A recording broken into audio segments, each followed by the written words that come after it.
Le pouvoir stoïcien de vaincre sans frapper. Imaginez un instant. Quelqu'un vous provoque, vous insulte ou cherche à vous détruire. Votre sang bouillonne, vos poings se serrent.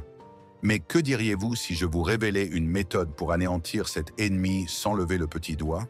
Pas de violence, pas de cris, juste une force intérieure si puissante qu'elle rend leurs attaques inutiles. Ça vous intrigue? Bienvenue dans le monde du stoïcisme, une philosophie vieille de 2000 ans qui transforme les conflits en victoires silencieuses. Dans cette vidéo, je vais vous montrer comment détruire vos ennemis, ou plutôt leur influence sur vous, sans jamais donner un seul coup. Le stoïcisme, pratiqué par des figures comme Marc Aurèle, Sénèque et Épictète, nous enseigne que le vrai pouvoir ne vient pas de l'extérieur, mais de l'intérieur. Préparez-vous à un voyage d'1 heure et plus, où vous découvrirez des secrets pratiques, des histoires inspirantes et des exercices qui changeront votre façon de voir vos adversaires. Restez jusqu'à la fin, car je vous promets une citation stoïcienne qui pourrait transformer votre vie. Allons-y. Partie 1. Qui est vraiment ton ennemi? Redéfinir l'ennemi avec les yeux d'un stoïcien. Commençons par une question. Qui est votre ennemi? Votre patron tyrannique? Un collègue jaloux? Un ami qui vous a trahi?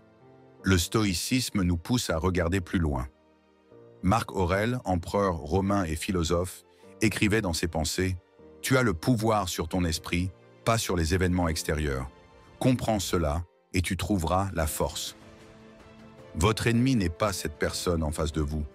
C'est votre réaction à cette personne. Imaginez une scène.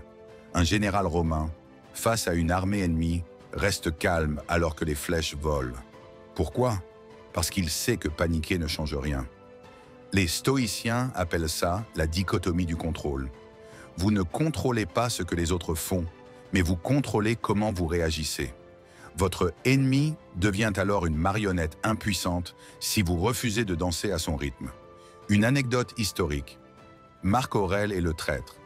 Prenons un exemple concret. Marc Aurèle, confronté à la rébellion d'Avidius Cassius, un de ses généraux de confiance, aurait pu céder à la colère. Mais que fait-il? Il écrit dans son journal « Le meilleur moyen de te venger est de ne pas devenir comme eux ». Au lieu de chercher la guerre, il choisit la paix intérieure. Cassius finit par être vaincu par ses propres hommes, sans que Marc Aurèle n'ait à intervenir. L'ennemi s'est détruit tout seul. Coïncidence? Pas vraiment. Exercice rapide. Posez la vidéo 1 seconde et prenez un carnet. Notez le nom de quelqu'un qui vous énerve. Maintenant, demandez-vous « Qu'est-ce que je peux contrôler dans cette situation ?» On y reviendra plus tard. Partie 2. La forteresse intérieure. Maîtriser tes émotions. Pourquoi la colère est ton pire ennemi?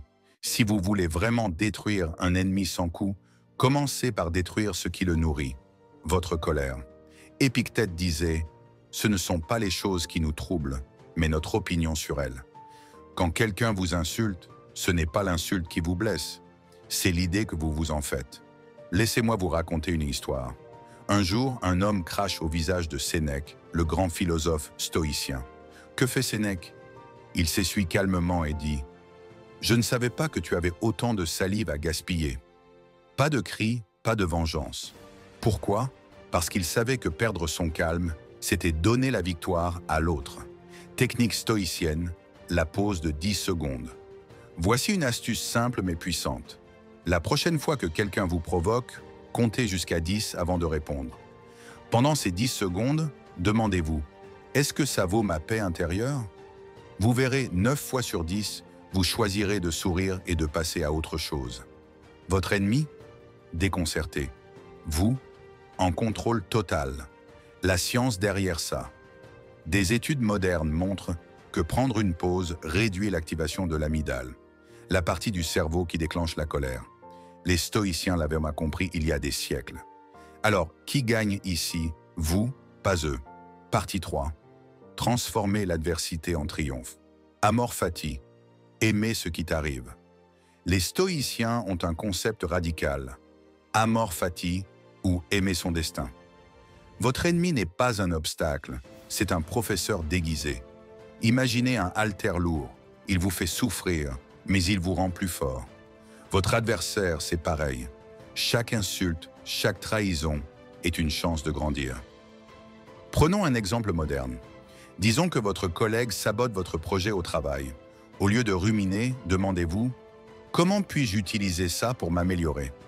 Peut-être que ça vous pousse à mieux communiquer ou à anticiper les coups bas.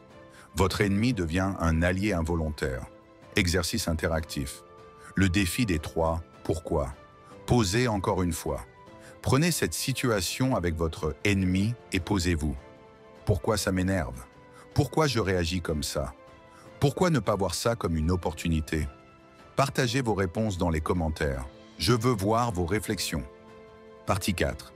Répondre avec vertu et désarmer l'ennemi. La justice et la compassion. Les armes secrètes. Le stoïcisme ne vous demande pas d'être faible.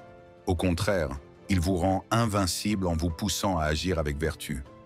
Répondez à la haine par la bienveillance et regardez votre ennemi s'effondrer sous le poids de sa propre frustration. Sénèque disait « La pitié est plus noble que la vengeance ». Imaginez, quelqu'un vous critique méchamment en public. Vous répondez avec calme et gentillesse. Qui a l'air ridicule maintenant? Pas vous. Votre dignité devient une armure que personne ne peut percer. L'effet miroir. En agissant avec vertu, vous forcez l'autre à se regarder dans le miroir. S'il continue à s'acharner, il se ridiculise seul. S'il s'arrête, vous avez gagné sans combattre. C'est ça, détruire un ennemi sans un coup. Conclusion. Ta victoire silencieuse. Alors, comment détruire ton ennemi sans donner un seul coup?